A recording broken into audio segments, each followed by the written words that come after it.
This is now the 13th week of this pandemic, and the resulting lockdown and social distancing, fear for employment, and overall psychological upset have all taken a toll. Very few people haven't been affected in some way, and some have been affected in substantial ways. Moreover, many folks are worried that the new normal, a phrase that I've really come to detest, this new normal will require significant changes to the way that we've become accustomed to live and interact. And that, I think, has led to a kind of creeping sense of fear for the future as well. So before we go on and look at Paul's words of encouragement on how to move forward with confidence, there's a small mental exercise that might help us. We need to be able to differentiate between the real problems we're facing and various speculative troubles that may, but may not even happen. Start by consciously listing the things that are genuinely troubling us, that we're genuinely struggling with. Not to the point of going on whining and whinging about them, but simply to be clear with ourselves. What are the real problems that we face on any given day? And name them out loud if you have to. This simple little exercise often allows us to separate things that might be very bad but aren't actually affecting us directly, or in some cases, things that won't even ever happen at all, from the things that really do impact us. For example, I hear a lot of people talking, will the virus return again in the fall? Well, no one really knows. Nor does anyone really know when a vaccine will be available. And even though probably doesn't take a rocket scientist to see that it probably won't be good, even professional economists are divided on how all of the economic effects of this are going to play out over the long term. So unless any of those things are something that you can actively do something about, why worry about them? When we allow legitimate concerns that actually do impact us to be overtaken by all kinds of other possible problems, speculative problems, the result is an exponential increase in anxiety. As Jesus said in Matthew chapter 6, stop worrying about tomorrow and let tomorrow worry about itself. Each day has enough trouble of its own. So take some time and pray or meditate for personal clarity on what specific problems we face, ones that legitimately concern us right now, and then let all of the other stuff go. I know this might seem like a small and very simple thing, and in many ways it is. But the result of this mental and emotional sifting exercise allows us to be clear about what's truly impacting our lives and what looms large only because it's a projection of our fears. And that allows us to be on a more solid footing when we actually do begin focusing and considering how best to move forward.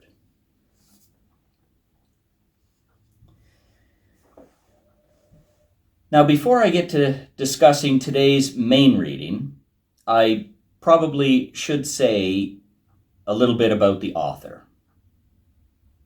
The Apostle Paul was a rather tiresome sort of man. At least I would have found him tiresome. And I don't say this to be deliberately disrespectful, but let's face the facts. His original name was Saul, and he was an extreme militant sort of person. The kind who was always up in someone else's business, looking to see if everyone else was measuring up to his standards. Before he converted to Christianity, he was a zealous hater and persecutor of Christians.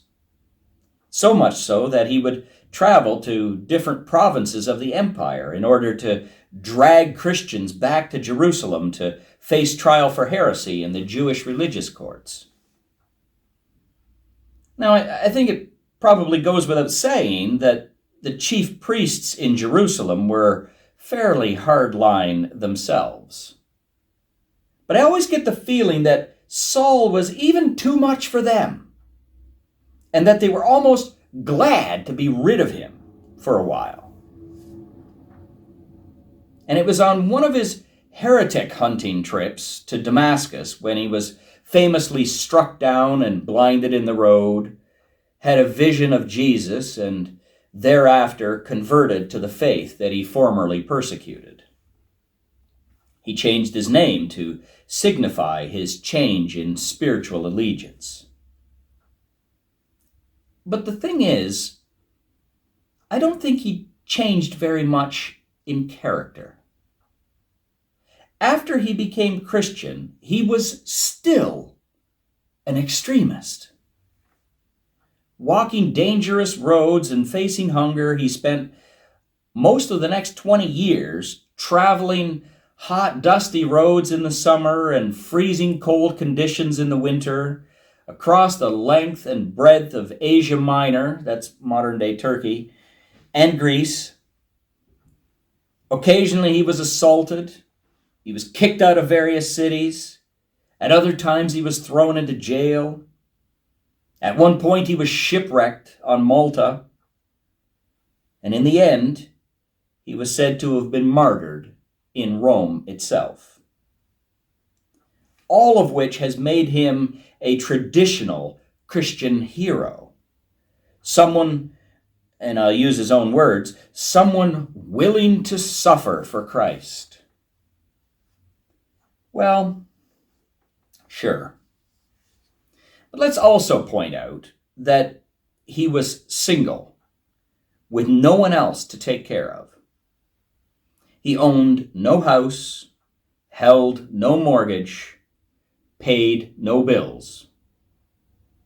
And because he was a tent maker by trade, even his career was portable. Again, unlike so many of us who necessarily have to stay in one location because that's where our employment is. It's precisely his lack of any other responsibilities that allowed him to be so fanatical and almost cavalier about his own physical health and safety. So I don't think I'm exaggerating when I say that Paul was indeed a fanatic. And in that way, I'm not sure how much of a good role model he really was for contemporary Christians who have all kinds of worries, like families and jobs and bills. And that's incidentally why I started out with that exercise about cutting our worries down to real concerns, as opposed to stuff that's become projected fear. But where we can admire Paul's work, I think, is his level of dedication to the small and struggling little churches all across the Eastern Mediterranean. Not only did he visit many of them, but he also wrote many letters of encouragement to them, sometimes sorting out or trying to help them sort out some of their problems, but a lot of it was encouraging. And in fact, he probably wrote many more letters than have been saved in the actual Bible. His letter written to the church in Rome was penned probably about a decade or so before he actually traveled there himself. In chapter 5, Paul begins by showing, first of all, a glimpse of his own personality when he writes that Christians should take pride in having problems. And I have to say, I don't agree with that at all. I think it's perverse to enjoy having problems. But he follows it up with something much better. He says that having problems produces endurance.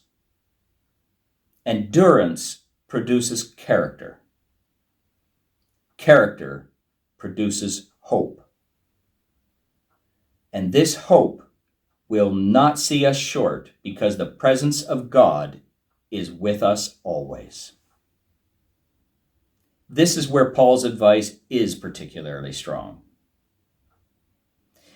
Given the choice, I dare say most folks would gladly trade growing in character by simply avoiding the problem to begin with. But the thing is, we don't get that choice. Problems will come. It's how we face them that determines whether we gain personal insight or character from our experience. And what grows within us, along with fortitude and character, is hope. Contrary to what some folks, I think, simplistically believe, hope isn't a kind of psychological mask that we put on that makes us blind to tragedy or sadness or grief.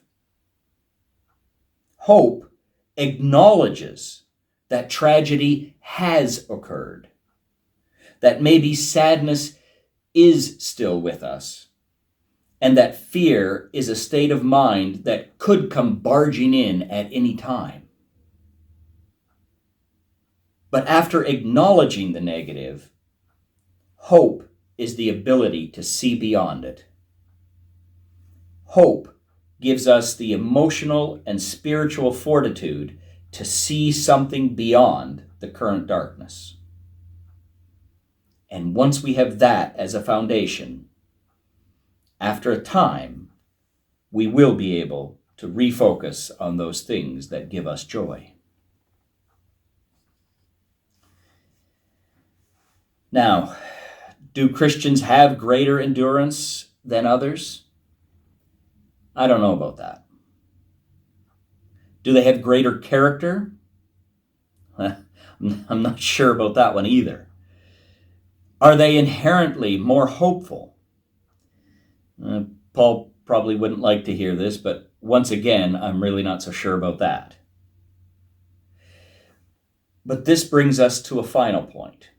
What Paul doesn't say directly, but what I believe is implied by the fact that he wrote this teaching and sent it out there for the entire church in Rome, is that often these steps along the way are too hard for us to handle on our own. We're not all as hardcore as Paul was. There are times in everyone's life when we stumble, when we make mistakes, when we will feel overwhelmed, times when our attitude and outlook will get really down. And it's at those times that the full value of the community will present itself. This is the task of the church during these several weeks. Not to gossip or focus on all the negativity that we could be obsessing over, but to remind ourselves, as well as others, that despite the hard times we currently face, in the end, we really are blessed. Despite not gathering directly for 3 months now, we remain part of a larger community who strive together, who encourage one another, who share stories of fortitude and endurance, and who work continuously to build up others' sense of hope that God is with us, even in times like this.